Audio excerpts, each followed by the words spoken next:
ሰላም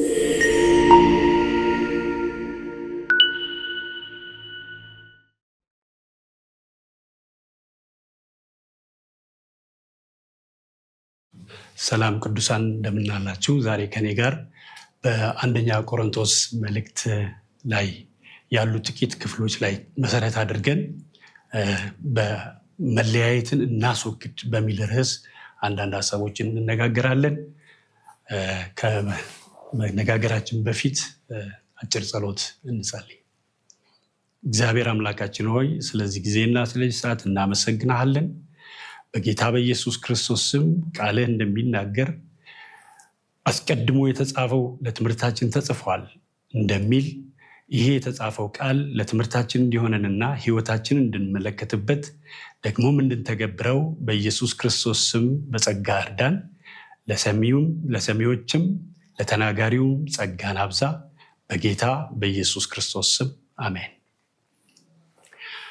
የቆሮንቶስ ቤተክርስቲያን ብዙ ችግሮች እንዳሉባት ክፍሉን ስንመለከት ሙሉን የቆሮንቶስን መልእክት ስንመለከት እናያለን እና ነገር ግን ጳውሎስ በእነዚህ በመጀመሪያዎቹ 4 ምዕራፎች የሚናገረው ስለ መከፋፈላቸው ችግር አንስቶ ነው እና እዛ ውስጥ ያሉ መከፋፈላቸውን የሚያሳየውን የተወሰኑ ጥቂት ክፍሎችን 3 ክፍሎችን ላንብብና ሀሳባችንን በመነጋገር እንቀጥላለን። የመጀመሪያው አንደኛ ቆሮንቶስ 1 ከቁጥር 10 እስከ 13 ነው። ወንድሞች ሆይ በመካከላችሁ መለያየት እንዳይኖር አንድ ልብ፣ አንድ ሀሳብ እንዲኖራችሁ እርስ በርሳችሁም እንድትስማሙ በጌታችን በኢየሱስ ክርስቶስ ስም እለምናችኋለሁ። ወንድሞች ሆይ በመካከላችሁ ክርክር እንዳለ ከቀሎኤ ቤተሰብ ሰምቻለሁ። ነገሩም እንዲህ ነው፣ ከእናንተ አንዱ እኔ የጳውሎስ ነኝ ሲል ሌላው እኔ የአጵሎስ ነኝ ይላል። ደግሞም አንዱ እኔ የኬፋ ነኝ ሲል ሌላው ደግሞ እኔስ የክርስቶስ ነኝ ይላል። ለመሆኑ ክርስቶስ ተከፍሏልን? ጳውሎስስ ለእናንተ ተሰቅሏልን? ወይስ በጳውሎስ ስም ተጠምቃችኋልን? እንደዚህ ይላል፣ ወንድሞች ሆይ በክርስቶስ ገና ሕፃናት እንደመሆናችሁ እንደ ሥጋውያን እንጂ እንደ መንፈሳውያን ልናገራችሁ አልቻልኩም። ገና ስላልጠነከራችሁ ወተት እንጂ ጠንካራ ምግብ አልመገብኳችሁም። አሁንም ቢሆን ገና ናችሁ፣ አሁንም ሥጋውያን ናችሁ። በመካከላችሁ ቅናትና ክርክር አለ። ታዲያ ሥጋውያን መሆናችሁ አይደለምን? ተግባራችሁስ እንደ ማንኛውም ሰው ተግባር መሆኑ አይደለምን? ምክንያቱም አንዱ እኔ የአጵሎስ ነኝ፣ ሌላው ደግሞ እኔ የአጵሎስ ነኝ ቢል ሰብአዊ ፍጡር ብቻ መሆናችሁ አይደለምን? ለመሆኑ አጵሎስ ምንድን ነው? ጳውሎስስ ምንድን ነው? ጌታ ለእያንዳንዱ በሰጣቸው መጠን የሚሰሩ አገልጋዮች ናቸው። እናንተን ወደ እምነት የመጣችሁት በእነርሱ አማካኝነት ነው። እኔ ተከልኩ፣ አጵሎስ ውሃ ጠጣ፣ ያሳደገው ግን እግዚአብሔር ነው። ስለዚህ የሚያሳድግ እግዚአብሔር እንጂ የሚተክልም ሆነ ውሃ የሚያጠጣ ምንም አይደለም። የሚተክልም ሆነ የሚያጠጣ አንድ ናቸው። እያንዳንዱም እንደ ስራው መጠን የራሱን ሽልማት ይቀበላል። እኛ ከእግዚአብሔር ጋር አብረን የምንሰራ ነንና እናንተም የእግዚአብሔር እርሻ ናችሁ፣ የእግዚአብሔር ሕንፃ ናችሁ ይላል። በአንደኛ ቆሮንቶስ ምዕራፍ 4 ላይ ደግሞ ሄድ ብለን ስናነብ ከቁጥር 14 ጀምሮ ይህን የምጽፍላችሁ እንደተወደዳችሁ ልጆቼ አድርጌ ልመክራችሁ እንጂ ላሳፍራችሁ ብዬ አይደለም። ምንም እንኳ በ10,000 የሚቆጠሩ ሞግዚቶች በክርስቶስ ቢኖሯችሁም ብዙ አባቶች ግን የሏችሁም። በወንጌል አማካኝነት በክርስቶስ ኢየሱስ ወልጃችኋለሁና ስለዚህ እኔን እንድትመስሉ እለምናችኋለሁ። እንግዲህ በጌታ የተወደደውንና የታመነውን ልጄን ጢሞቴዎስን የላኩላችሁ በዚህ ምክንያት ነው።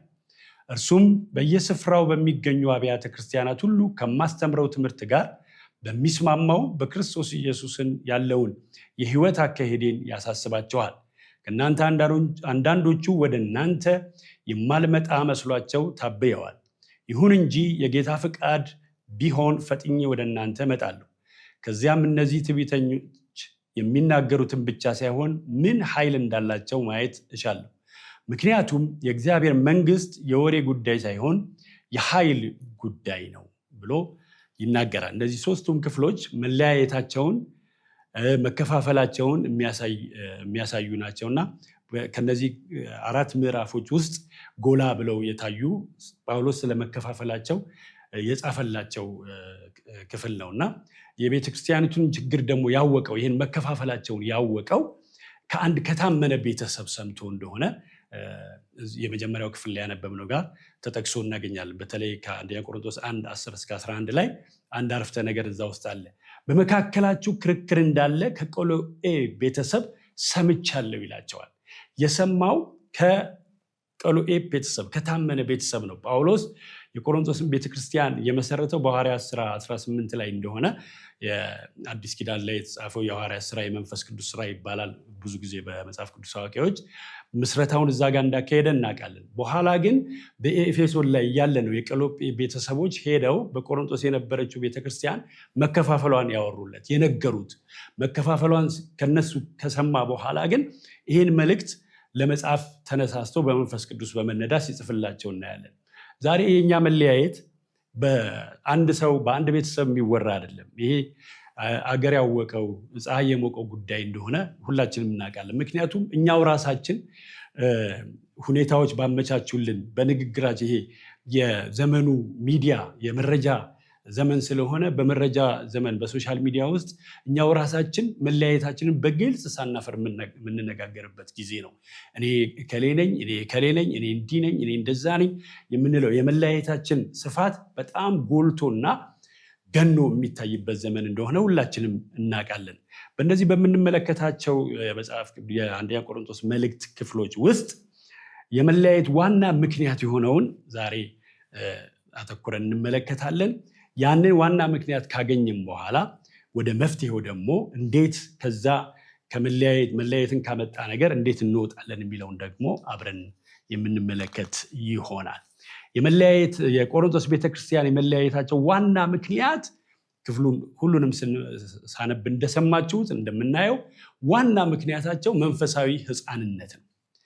በተለይ የአንደኛ ቆሮንቶስ ምዕራፍ 3:1-9 ላይ ያለውን ስንመለከት ሙሉ ለሙሉ በሕፃንነታቸው ምክንያት መለያየት ላይ እንደደረሱ እንመለከታለን።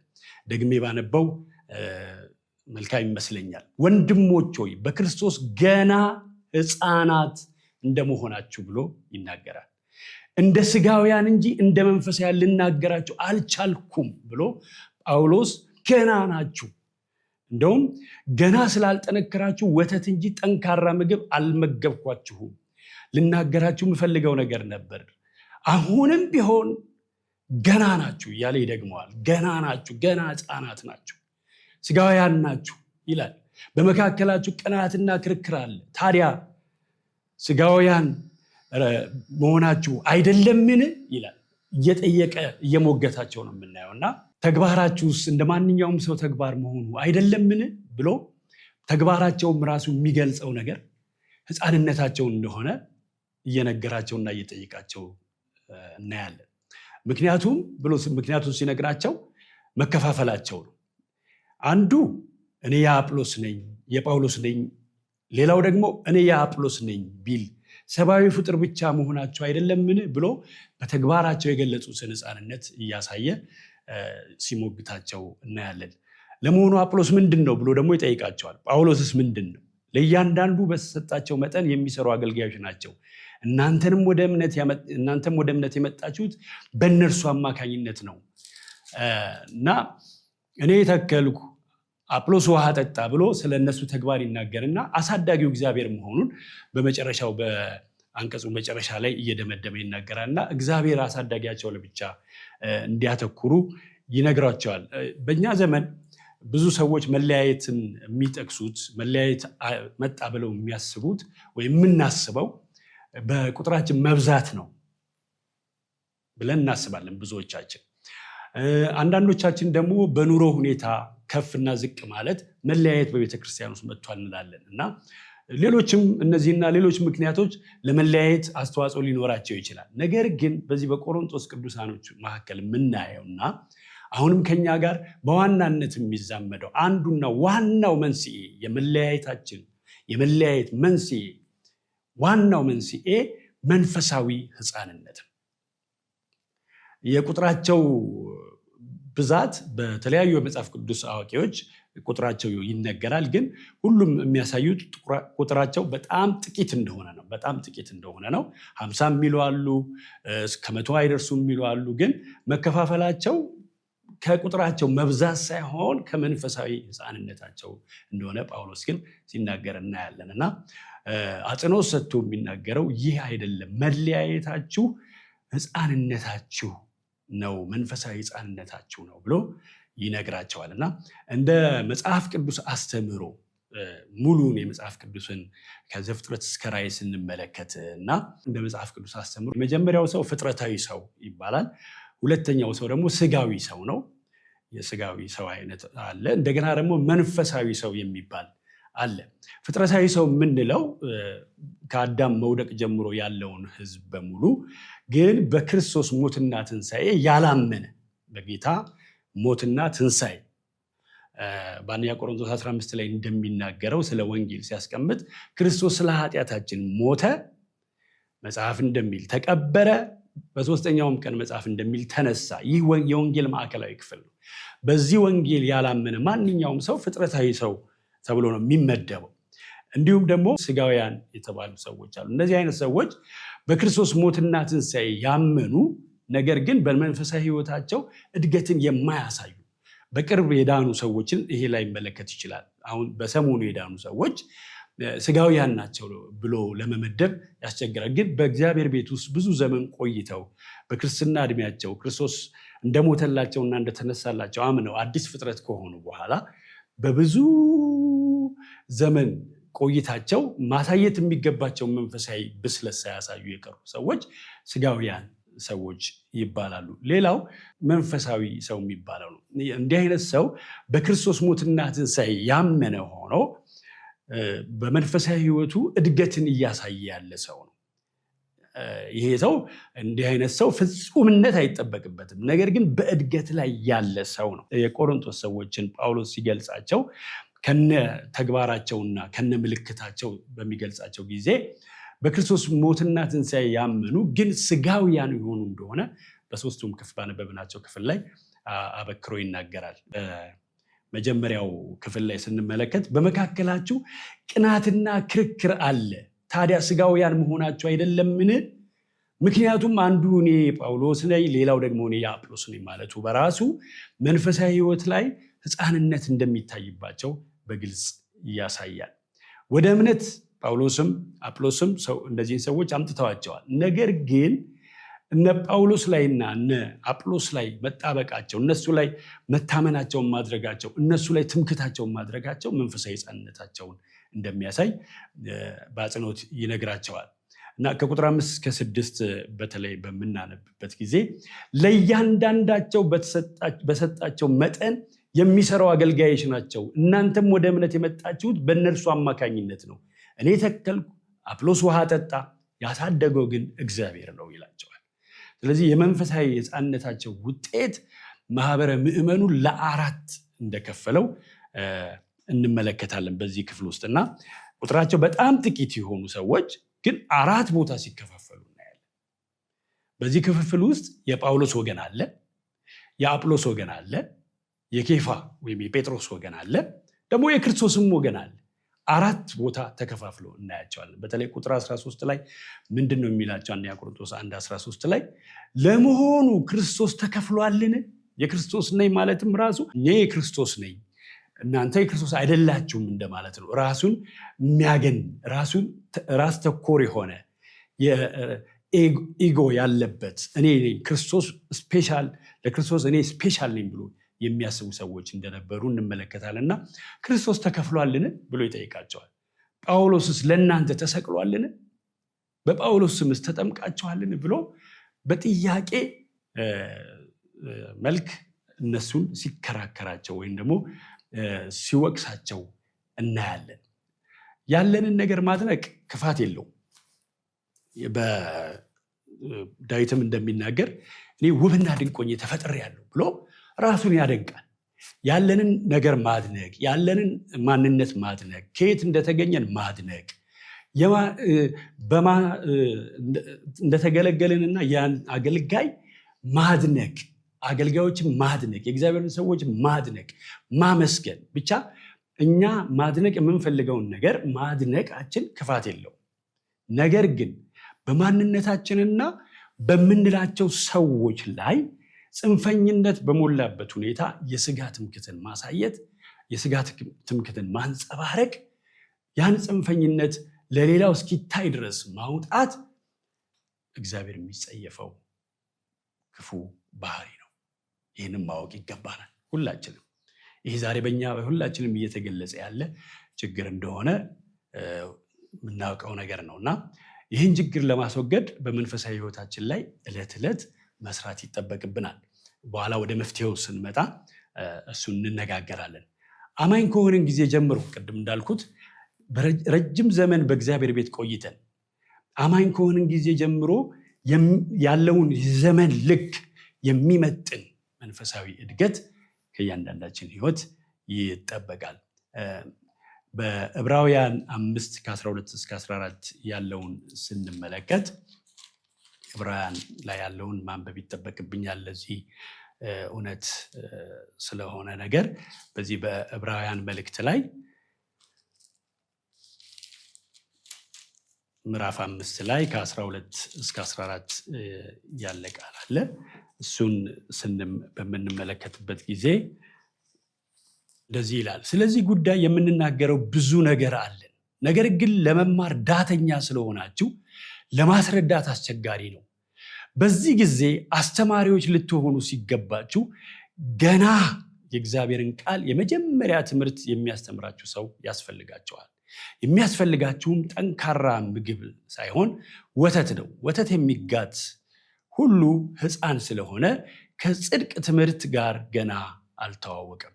ጠንካራ ምግብ ግን መልካሙን ከክፉ ለመለየት ራሳቸውን ላስለመዱ ለበሰሉ ሰዎች ነው ይላል። እዚህ ቦታ ላይ የሚናገረው እነዚህ ሰዎች ጊዜያቸው በጣም ረጅም ጊዜ በእግዚአብሔር ቤት ኖረዋል፣ ተመላልሰዋል፣ ብዙ የእግዚአብሔርን ቃል ተምረዋል። ነገር ግን ሕይወታቸው ገና አላደገም። በዚህ ጊዜ ይላቸዋል።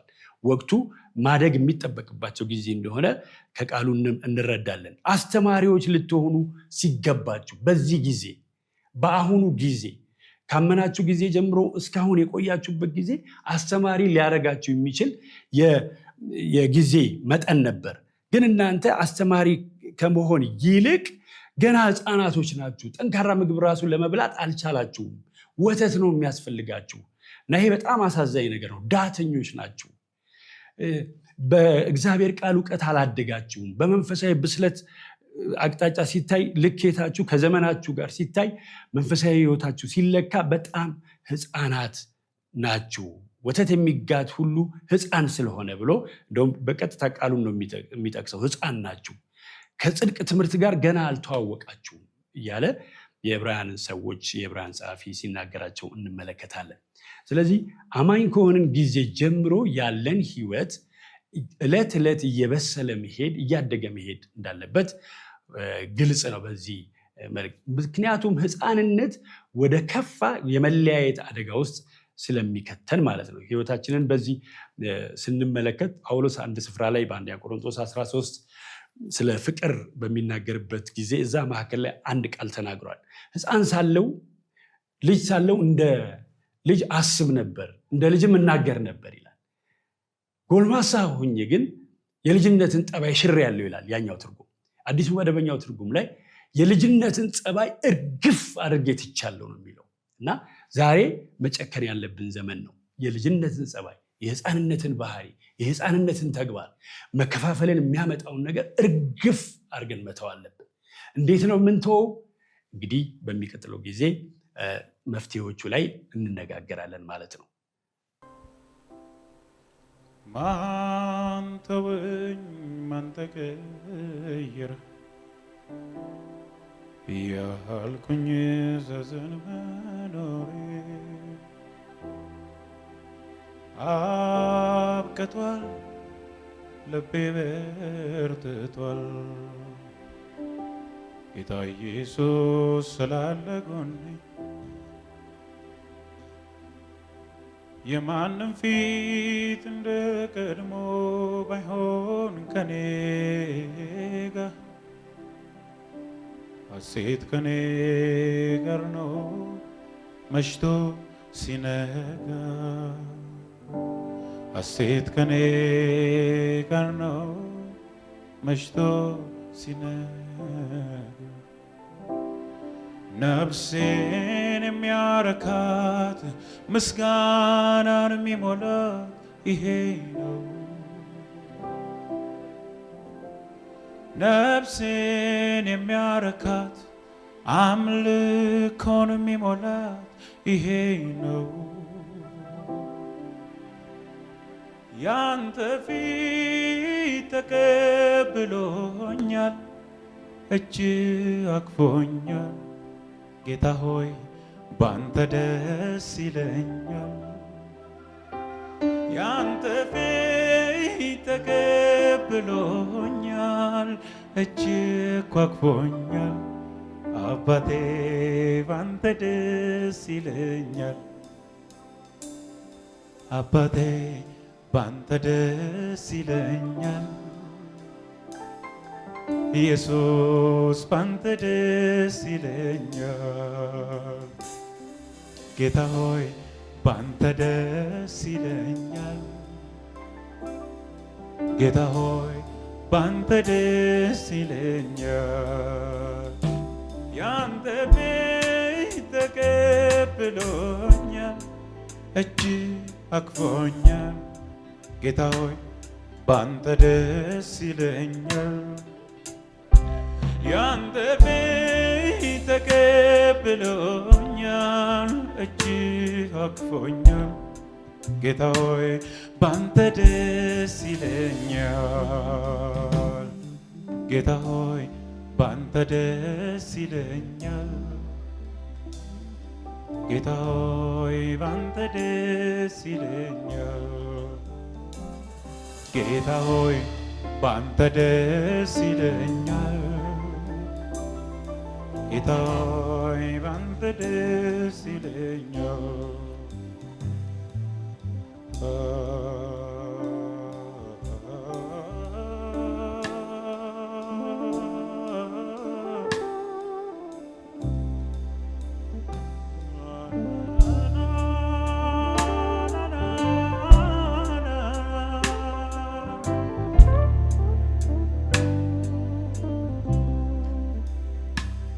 ላይ ሰለጥንበት ልቤ ላይ ጨለማ ፈገግ ካለልኝ ያንተ ፊት ከበራ ረክታለች ነፍሴ በማትለወጠው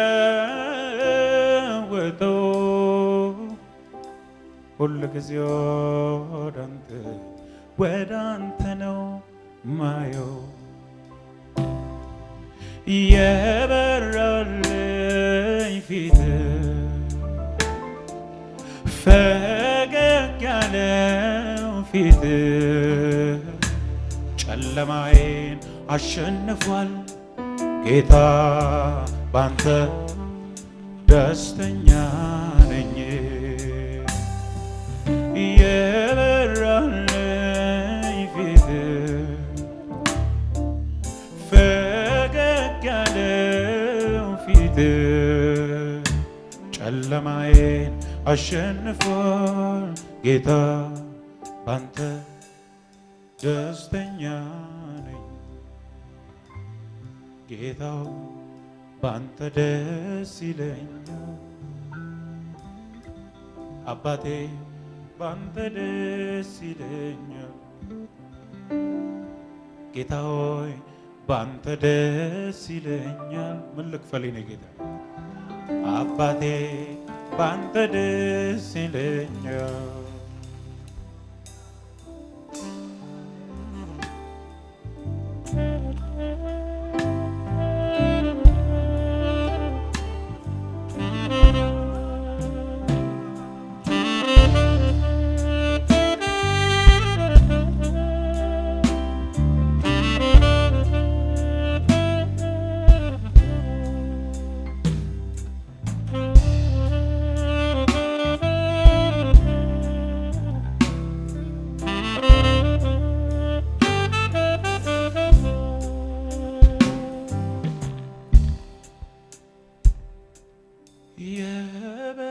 የበራልኝ ፊት ፈገግ ያለው ፊት ጨለማዬን አሸንፏል ጌታ ባንተ ደስተኛ ነኝ የበራልኝ ፊት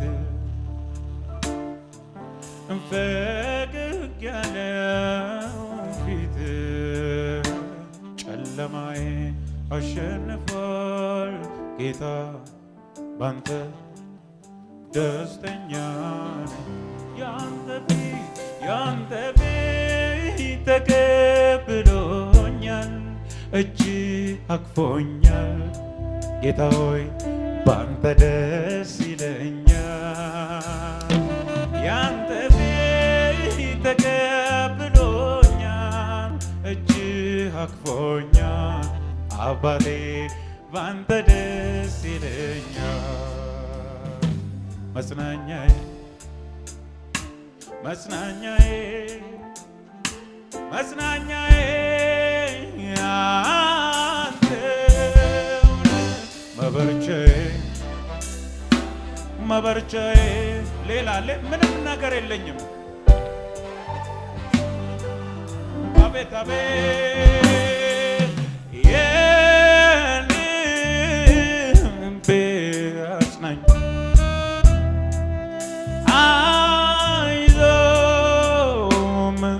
ትለኝ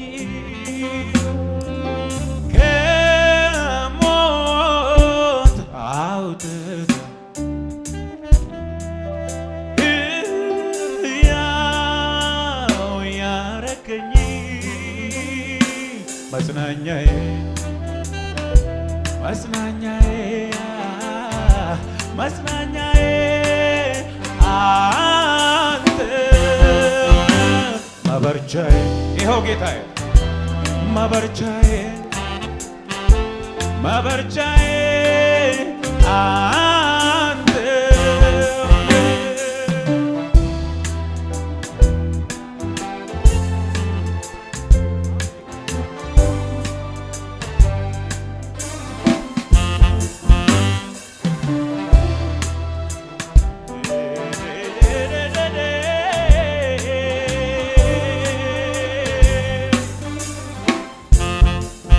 የሰው አብሮነት የሰው አጀብታ ድንገት ያቆማል ሲመጣ ማታ ሁሉም ሲገባ ወደ የቤቱ አለሁኝ የሚል በምህረቱ ለብቻዬ የማይተወኝ አሁል ጊዜ ጎን ያለልኝ ለብቻዬ አሁል ጊዜ ጎን ያለልኝ መጽናኛዬ መጽናኛዬ መጽናኛዬ አንተ መበርቻዬ መበርቻዬ መበርቻዬ